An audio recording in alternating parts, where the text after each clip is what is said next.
welcome to the channel and welcome to this hobby vlog slash painting video. I have been fortunate enough for GW to send me the new Warhammer Quest Darkwater free of charge for your viewing pleasure, and I am going to do some hobby videos about it. My plan, now I've no idea, disclaimer, no idea if the plan will survive contact with the enemy, is to do a series of videos largely covering the whole lot, but we shall see. Real life gets in the way of all sorts of things at the moment, but I am absolutely starting with the Pestigors. Now, you'll notice these are not on standard Citadel bases. These are on March of War scenic bases, who have provided these to me also free of charge for your reviewing pleasure. And I'll talk a little bit about those in a while, because one of the things...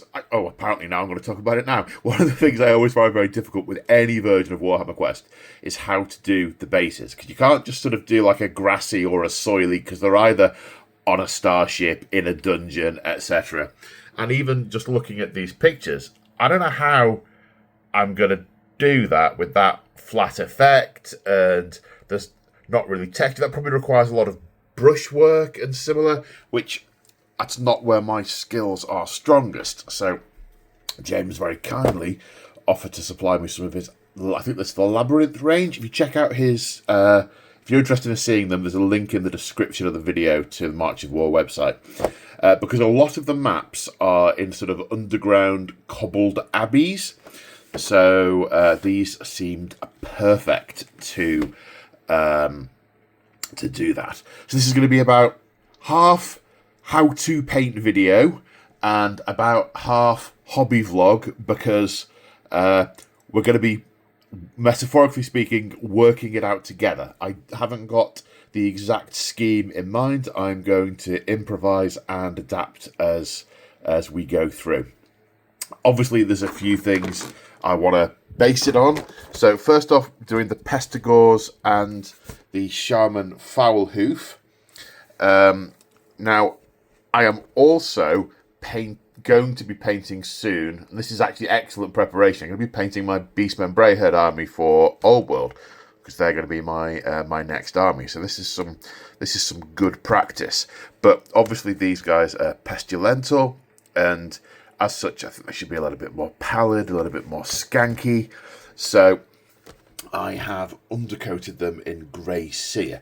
I've chosen grey sear because I want contrast paints to do the heavy lifting on the Mini, and then use regular paints to do the detail and the things that make the Mini pop. Now, the main difference with these is my plan is I want the heroes to look all sort of clean and shiny and heroic, and the baddies to look all grimy and nurgly. So my first step of that is, now this one isn't on a scenic base yet. It's going to be painted separately, then put on the scenic base. These are undercoated in Wraithbone, and these in grey sear. So hopefully that, at least, even if I painted them exactly the same, there would be a difference. So the first thing I'm going to do is I'm going to try and do the flesh all over the Mini. So I am going to start with a heavily watered down Guilliman flesh and see what that looks like over the grey sear.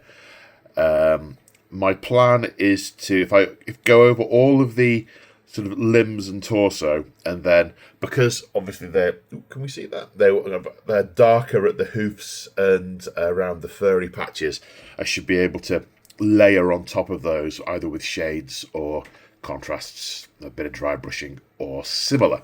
So that's the first step. Get some flesh on them, and I'll water down some Guilliman and start there and see how that looks.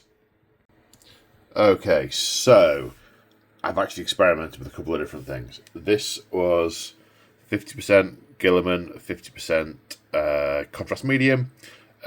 Wasn't too keen on the effect. I think it looks a little bit too washed out. So I tried 50% Guilliman, 50% Dark Oath. That looks okay. On camera it looks terrible, I have to say. Looking at them physically here is very different to looking at them on camera. But as you can see, they're the ones in the box art are a lot warmer. So I think the Grey Seer is doing a lot of work in toning that down. So I tried Neat. I tried Neat Gilliman and Neat Dark Oath. And I think the one I like is the Neat Dark Oath. I think that's closest to what I want. So I'm going to do that on the others and go back and touch these up a bit to make them kind of match. Then I'll be looking at fur and other stuff. And I've done some experimenting with some other contrasts to try and get the shade that I want. But I'm going to come back to these once I have done the flesh on those. Okay, so the flesh is done. They have all got the... which one was it? It was the Dark Oath flesh on them. I've also given the bases a coat of Rattling Grime. Because I want my plan with the bases... If you look at these bases here, they're quite light. I want all the crevices between the flags to be all sort of dark and grimy, but I want to lift the flags up a little bit. So my plan is to go around and layer one of these onto them afterwards. I'm going to experiment with thinning it to see if some of the contrast can still show through, or maybe layering up. Not sure exactly which of these is going to work yet. I'm going to start with Dawnstone and then see if I want to take it any lighter, because then I want the green sort of rotting effects that I'm going to put onto it. I want them to pop, and I want a strong contrast with the grimy cracks, because then I'm sort of going to spill sort of green and ick over it to make them a bit more icky. Now looking at these bases on here, I reckon that's Rhinox hide to dark brown. It's the same for all the minis in the set. It's not like they're going to be used in any other game, so I'm going to go with their palette and do the edges dark brown. Now, I'm looking at what I want to do with the next contrasts. I think the leather and the wood and the fur will work with contrasts, and then I want to switch to layer paints after that. So my current plan, fur-wise, this is my palette, and that's what made help me pick Rattling Grime. Now, obviously, this is just on a piece of notebook paper, so the finish isn't going to be the same, but the relative comparison between them should be the same. I'd like a little bit more poppage. It's a choice between Cygor Brown and Gore Grunter Fur, to be quite honest. But I want it to pop a little bit more on these fur patches. So I'm going to do the fur patches and the ankles in Gore Grunter Fur. Well, at least that's what I'm going to try. And then if I don't quite like the effect, I'll go to Cygor. I did consider Agros Dunes, but that's just a bit too light, I think. Then I'm going to do all the leather straps in Snakebite Leather. Now, I intentionally went over the leather straps in the Dark Oath. Obviously, I may have missed the odd one here or there, but in theory, it should have the effect should look uniform because it's got the same base colour underneath it. The wood, I'm going to do it in Wildwood. And then, in theory, I've got all the base colours of the model done. I'll have sort of the armour details, the hooves, the nails, the horns, tusks, etc., and the cloth still to do. And I think those we will switch to... Oh, and obviously I've got the other things on the base, like the skulls. Some of them have bottles and other similar things. So, yeah, I'm going to... contrasts... Where's it go? Go on to fur. Contrasts, leather, wood, fur. Bringing up the colour on the bases. Let's see what that looks like. Okay, so here we are with the result. We've got all sorts of different shades of brown. Let's look at this one, who may or may not still be wet on the base. Ew. Okay, so yeah, these are all pretty similar browns. We've got the leather and the fur and the wood, but actually, as a whole, it sort of does give the impression of that many browns, lots leather, lots wood, which I quite like. I just need to make the model pop, and obviously we've got the armor plates and we've got the cloth to do that with. Base wise, tried it just with Dawnstone and I quite liked it, but then I painted the brown rim in Rhinox, which I am really not sure about. I think they've got a sort of they look a bit 1970s to me. So what I did was a couple of thin coats of Administratum Grey on top, just to lift them up a little bit. I think they look a bit better. There's a bit more contrast. Speaking of contrast, oh, there's a speck there where the paint hasn't settled. Dag nabbit. Speaking of contrast, so I am pleased with the various shades of brown, but it does need to pop a bit more. So I'm thinking, I had previously thought to do the hooves, skulls, horns, etc. quite subdued, but I'm now thinking I might do them a little bit lighter than I had intended, just to make them stand out a bit on the model, and then maybe use some green to pull it all together. I am going to experiment and see what's what. Okay, so we are a bit further down the line. So what have I done so far? I have done the glassware on the bases. Not too pleased with those. I've done the skulls and horns and hooves, and I've done the cloth. So glassware on the bases, I wanted to try and get a sort of glass bottle type effect. So I went for Araman Blue, which I think has come out too blue. I was looking for something lighter and green and sort of closer to green on the spectrum. But, got a drip on the base there. Going to have to tidy that up. Then I went over them with a bit of hard coat to try and make the glass a bit shiny. Then all the roping in Ushebti Bone, and then just a little tickle with Mortarian Grime to try and tie it all together and put some shading around it. But at a distance it looks good, but a bit too blue, and I don't think the hard coat's really done anything because the Mortarian Grime has then de-shined. Yeah, there you go. If you can compare see, I haven't put it on the bottle when I should have done.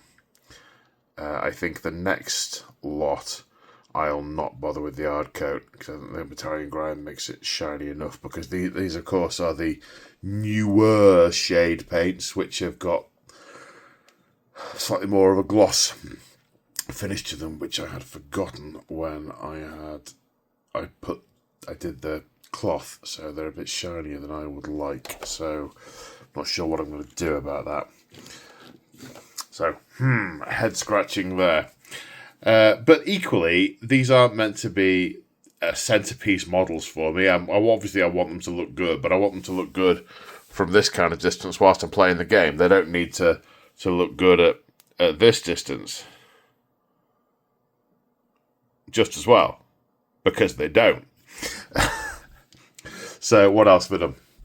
Right, all the hooves, skulls, and bone work I have simply done with a Ushebti Bone, then Seraphim Sepia. Now this is old Seraphim Sepia, so it doesn't have that horrid gloss effect to it. They're looking quite good. What I think I will do is they pop a little bit. They sort of jump out. They're quite contrasting, which is a thing I want at this point. I toyed with the idea of dry brushing them so that they look a sort of bit older, a bit bleached. But what I think I am going to do is I'm going to use maybe some blood effect or some slime of some sort to sort of coat them in, or suggest oldness and rottingness rather than messing with the actual base colour. On this, there's just a little bit too much bone, so I'm going to do something with it, but I haven't quite decided what yet. Then for the cloth, I have done them toothing coats of Lauren Forest, then a coat of Poxwalker. Now, unfortunately, Poxwalker has made them a bit glossy, which, not sure about that. The colour has worked nicely. The shading has been nice, but I think I maybe could have gone with Kalia Green shade, because I still have most of my shades are still the older bottles, which are not contaminated with the gloss effect. The ones that are Null Oil and Agrax Earthshade, which is why I have switched for those colours to Villaggio. They're the closest fit I could find. That's where we are so far. Now it's going to be metal effect. I've been trying to work out how to do this sort of greeny, shiny armour type effect. And what I'm going to try, I have done some experimentation with shades and stuff to put over armour. And so it's sort of got a little bit of, it's sort of got a metallic-y thing showing through, but like a layer of slime. So I'm going to try, I think, Plague Bearer. So I had a play about with Poxwalker, Mortarium Grey, Mantis Warrior, Targov Rage Shade, and Plague Bearer. Now, clearly, Targov's Rage Shade is entirely different. It's a sort of browny, reddy, purple shade, presumably for cornate things. But for some reason, I put it on the same shelf as the others, so I just picked it up and put it down. So yeah, one of these things is not like the others. Yeah, so that's where it is now. Onto the metal effects. Then there are some fleshy bits. There are some heads hanging from various things, and there's flesh on the shields and stuff. So, can have a go at those. Okay, so here we are after the next set of base coats. So I've done the golden medallion-y things and the bells in Balthazar Gold. The flesh, so we've got two different types here. We've got flesh hanging on the shields and rotting heads on the shields. They've been done in Rakarth flesh, and some little bits of Bugman's Glow for the bits that would be bloody sort of underneath and dried up. Scrag brown on the hair and various little like ropey, twiny things like that. Then there are a couple of little bits of sprouting greenery. Done those in Elysian Green. And then the Dawn Yellow, bit of an experiment, I've used for the heads of the pustules. Now I'm hoping when I put some Plague Bearer flesh around those, that they will look like they are rotting and coming to a head, but we shall see. It's some of them are sort of round and proud off the model, so easy to make a circular pustule on. Others are just a slight indentation and haven't come out too well. So it's now a series of shades, inks, and contrasts, and then probably a little bit of dry brushing as well. So I'm going to want some... what am I looking at using? Right, I've got Villaggio Umber, which is the one I use in place of old Agrax Earthshade. It doesn't have the sheen. That's going to go on the metal, the chains, and other bits and bobs, possibly a little bit on the Nurgle metal.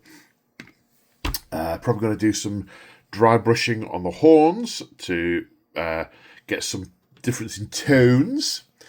Then on the rotting flesh, I'm going to experiment with some thin Druchii Violet on there first to make it look dead, and then maybe where have I put it? mitts here somewhere. But Poxwalker. I'm going to try using some Poxwalker to make them look a bit more decayed and such. So, that's where we're going next. And here we go, the finished thing. So, just picking this one up at random. I've got some deadish looking heads. I've put some gore on the base. The pustules aren't great, but these are never meant to be showcase models. These were meant to be quick and look good on the game board. I've spent about 7 or 8 hours on them in total for 11. I don't think that's too bad.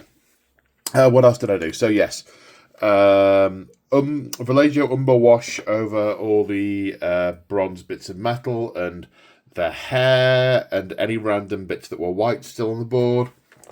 I did a really light shade over all of the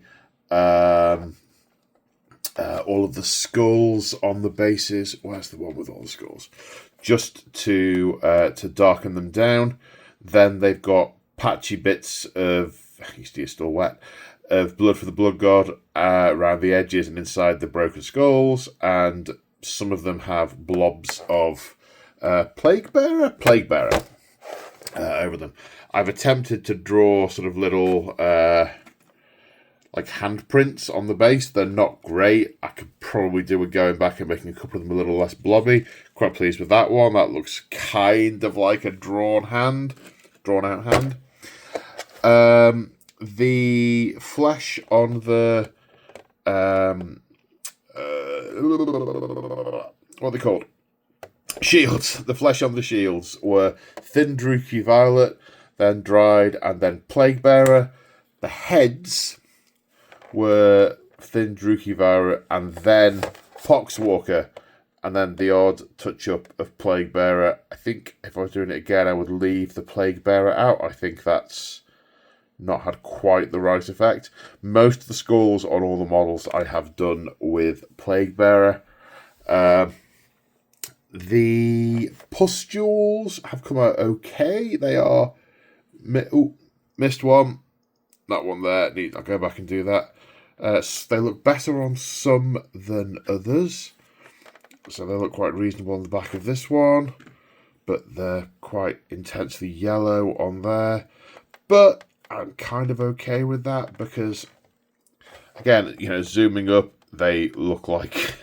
You can see the lack of finesse in my brushwork, but again, distance on the board, these are going to look fine. I mentioned the blood for the blood god. A light dry brushing of Riser Rust on the metal over. So it was Umbra, then light dry brush of Riser Rust, then edge highlighting with Ironbreaker. The Shaman.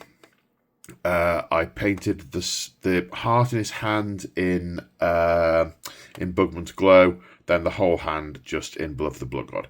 Bit in his mouth as well, like he's just taken a bite out of it. Bit of light dry brushing on the bone with what's it called? This one, the Shebty bone. I had bleached bone in my head for some reason, and it's not been called that in a very, very long time. So yeah, they're arm's length quality, they're tabletop quality. These will make nice, funky playing pieces to play the game with. So I hope you enjoyed this video. There may or may not be more of them to follow. It depends how quickly I get on to this stuff and how enthusiastic I get for other things in the meantime. Yeah, so I hope you enjoyed it. And see you in the next one. Bye for now.